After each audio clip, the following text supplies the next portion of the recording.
Growth for the sake of growth is the philosophy of the cancer cell. The view that humanity is a cancer or a parasite on the planet is a sentiment that is becoming more common in the culture in recent years. I've heard it a few times recently, and it always strikes me as a fascinating perspective that says so much about the holder's worldview and about humanity's self-perception in the 21st century. If you listen closely enough, you can hear echoes of Eden and the archetypal fall. Nature is an idealized paradise that has been and is being destroyed by humanity. To call humanity a cancer, a parasite, or a virus is to believe that there is something special about humanity, that we are different to all the other animals, no matter how closely related. We are something different, an aberration. In this episode, I'm not going to be disagreeing with this perception of humanity's specialness. I'm just going to flip it on its head. Rather than seeing humanity's uniqueness as an evil aberration, I'm going to argue that humanity's uniqueness is the planet's only hope, and that it is not our difference from the rest of the tree of life that is the cause of our pillaging the planet, but the opposite. It is what we share with our cousins that is causing such gratuitous consumption and breeding. To do this, we are going to be looking at 3 case studies. We are going to look at the life cycle of bacteria, at the elk in Yellowstone, and briefly at the introduction of rabbits in Australia. Then, we are going to extrapolate and reflect on humanity's place in this grand drama and how it is precisely our wisdom and intelligence, i.e. that which makes humanity special, that gives us a fighting chance against this all too natural destruction of the planet. The idea that humanity is cancerous has been spread by the likes of the elite political group the Club of Rome, by authors like Anne Ehrlich in her works on overpopulation, and by many a keyboard jockey on Quora. This perspective basically argues that mankind is unnatural in its behaviour. It is destructive and parasitic in the way that it consumes resources in the environment with no sense of what is sustainable. Running parallel to this overconsumption is the growth in our population to unsustainable numbers. Given the present global situation, you can see why people might think this way. We are presently staring down the barrel of the biggest mass extinction event since the dinosaurs waved bye-bye 65 million years ago. We are plundering every resource on the planet, from coal, oil and gas to lithium, fresh water and even sand. We know we are doing this, but we are incapable of stopping ourselves. By just about any metric you could choose, we are transforming the planet in a massively unsustainable way. So the humans, our cancer crowd, definitely have a point. There's something going on. My problem is that this cancer parasite virus analogy isn't a good fit. This analogy actually obscures the problem. It makes it seem like the issue is with human nature, with the emphasis on human. Whatever is exceptional about humans is what is causing this problem. That perspective leads us to search for the solution in a return to nature. It encourages us to look elsewhere on the tree of life for our salvation. If only we could be more like sloths or like trees. But I want to argue that exactly the opposite is the case. That it is in fact our shared nature as children of planet Earth's evolutionary game that has trained us towards this overconsumption with zero foresight and overbreeding with zero foresight. And more than that, our only chance of overcoming this problem lies in what is particularly human. What makes humanity different is what gives us even a fighting chance, however small, of curbing this trend. First off then, let's take a quick look at the life cycle of bacteria. So if you put 100 types of bacteria in 100 different petri dishes filled with the tasty goodies that bacteria love, you'll see the same population trend in each and every petri dish. This trend is the bacterial life cycle, and it has 4 distinct phases. The first phase is known as the lag phase.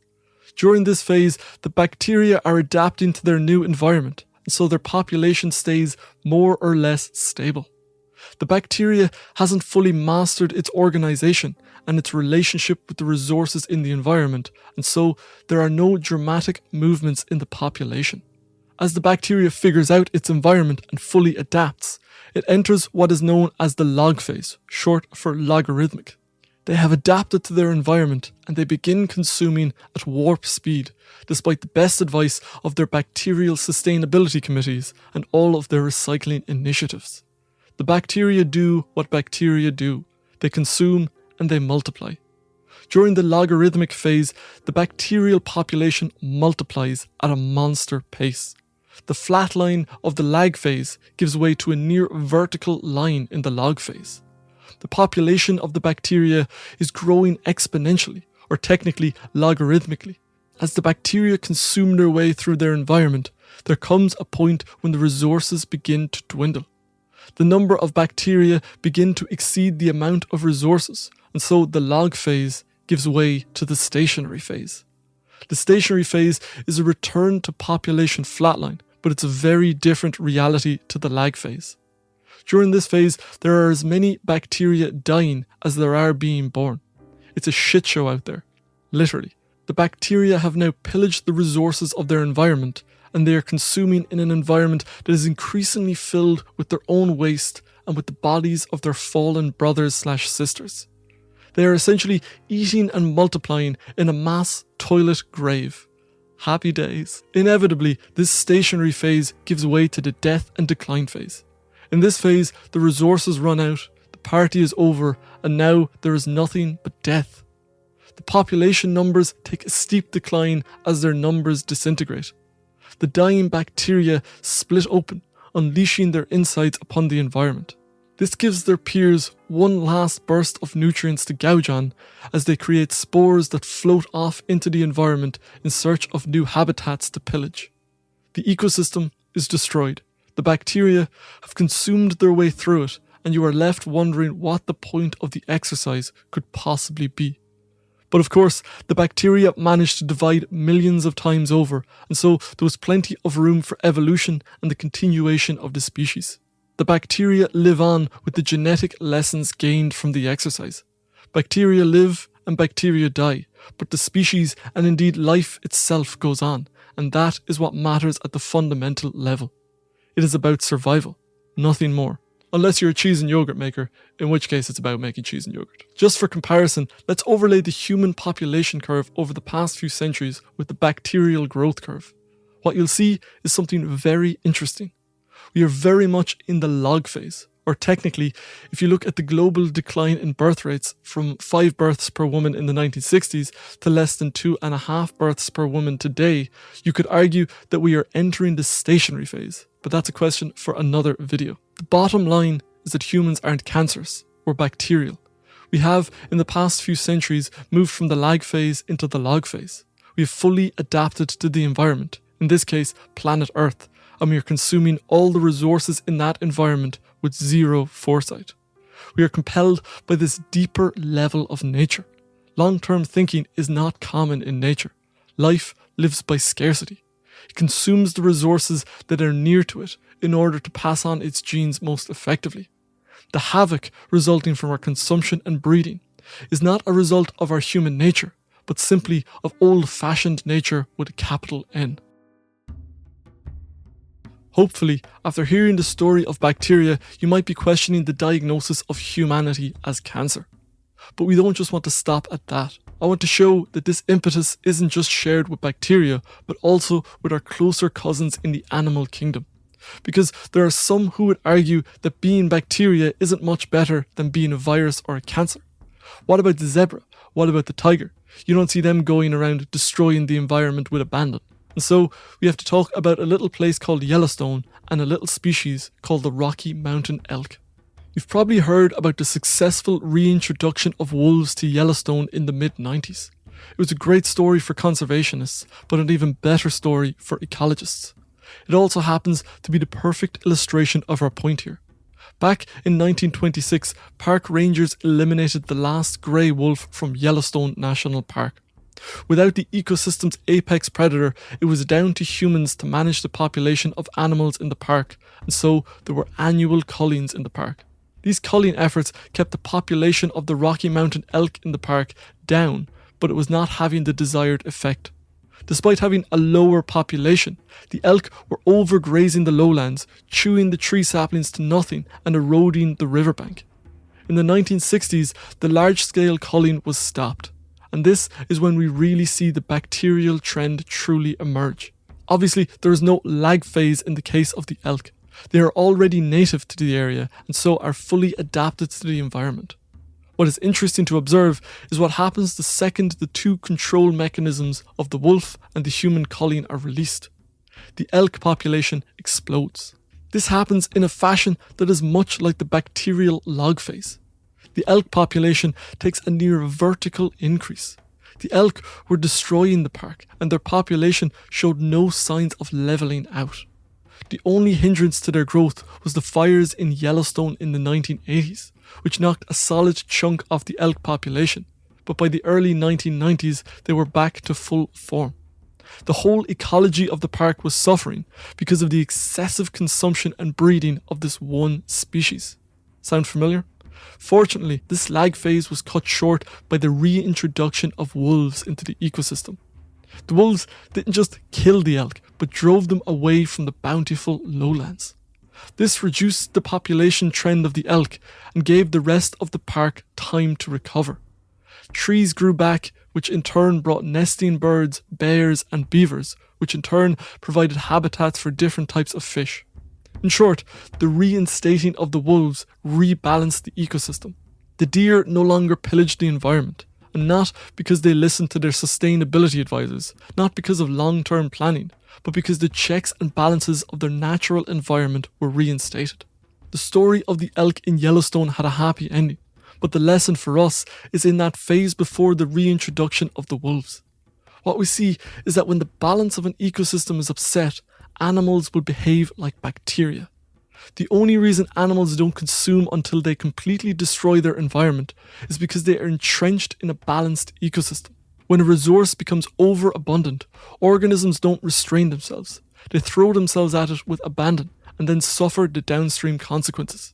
If the wolves had not been reintroduced and humans did not interfere, the elk would have followed the bacterial curve.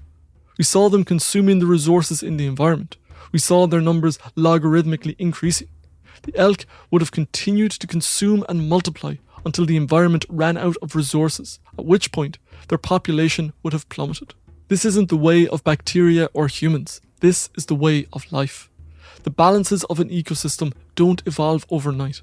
They take thousands of years of co-evolution. The same thing happened in Australia when farmer Thomas Austin brought 24 wild rabbits to the continent. He released 13 of them. Within 3 years, they were considered pests. Austin reported that he had killed 20,000 rabbits on his estate and estimated that there were at least 10,000 remaining. By 1953, the Australian government estimated that there were between 500 million and 1 billion rabbits in Australia. Rabbits, like mountain elk and bacteria, do not restrain themselves in the face of an abundant ecosystem. They gorge themselves, but we do not think of them as cancerous. That would be a poetic metaphor that does nothing to help deal with the problem.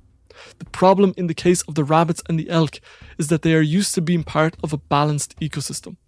They have predators that curb their behaviour, and they are in an evolutionary arms race with these predators. Remove the checks and balances of the ecosystem and you end up with a rabbit problem in Australia and an elk problem in Yellowstone. Remove the checks and balances on humans and you end up with a problem like climate change. This isn't a new problem in the case of humans either. This isn't just a question of industrialised society. What is different about our current predicament is its scale. Our ancestors were no better. When humans first came to Europe, North America and Australia, they encountered an ecosystem dotted with megafauna. In Europe and North America, there were giants like the woolly mammoth and the woolly rhinoceroses. In Australia, there were the giant wombat creatures Diprotodons and the giant goannas Megalania. All of these species were wiped out within a short period of humanity's arrival. There is no hope in idealising our hunter-gathering ancestors any more than there is hope in idealising the animal kingdom. The problem we are facing lies in our ancient nature. The plundering of the earth by our industrial society is an ancient problem on a new scale. It is what happens when a godly intelligence is strapped onto ancient instincts. The plundering and overbreeding is the exact thing we share with the rest of the tree of life. We cannot look backwards for a solution to our problem. Our only hope lies in our uniquely human capacities, wisdom, and intelligence. As we stare into the global ecological crisis, it seems that our fate is more likely to be that of the bacteria than that of the elk. There is no wolf we can reintroduce that will balance out the human pattern of consumption. There is no hope of an external constraint. As I see it, there are two schools of thought at play in trying to find a solution to this problem. Each of these schools allies itself with a quality that is unique to our species. The first school throws its lot in with the uniquely human trait of wisdom. Homo sapiens, after all, means the wise man. What is different about us is our wisdom, by which I mean our capacity for long-term planning, for seeing consequences, and choosing to take a different course. Wisdom is the opposite of the bacterial side of our nature. The trouble is, this new faculty of wisdom shows little capacity for outgunning the more traditional drives in the species. Wisdom is relatively new on the scene. The consumptive organism is closer to 4 billion years old, but we are trying. We are making efforts to curb climate change. We have voices of wisdom like Greta Thunberg, which, though we might critique for their simplicity and naivety at times, we must commend for speaking the simple truth. This way lies death. If we do not correct our course, then we are headed for a major collapse.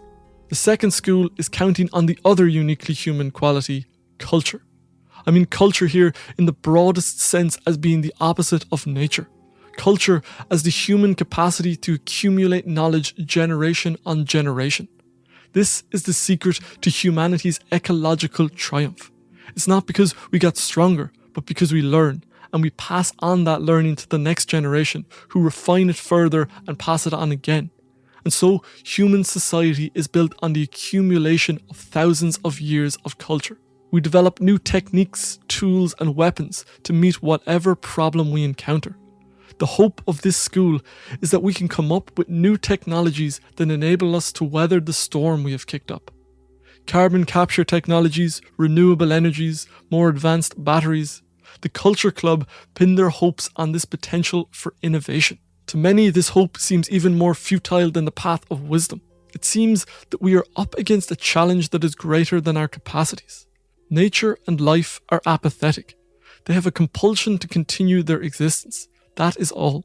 There is no empathy or compassion. There is just life. The problem that humanity faces in the present moment isn't that it is unnatural, but that it is too natural.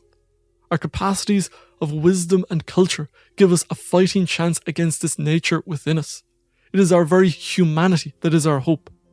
If we fail, it is humanity and our colleagues in the present ecosystem that will suffer. Life as a whole will go on, filling in the niches as she always does. In the grand scheme of things, it will be just another fork in the tree of life, another footnote in the story of life on Earth. That's everything for this episode of The Living Philosophy. If you've enjoyed it, you might like to give the video a thumbs up down below, and if you really enjoyed it, you might want to head over to Patreon, where you can support the channel and you can get your name in the credits like these wonderful people, as well as getting access to plenty more good stuff. As ever, if you have any thoughts, insights, or feedback, I'd love to hear from you down in the comments. Otherwise, I shall see you next time. Thank you for watching.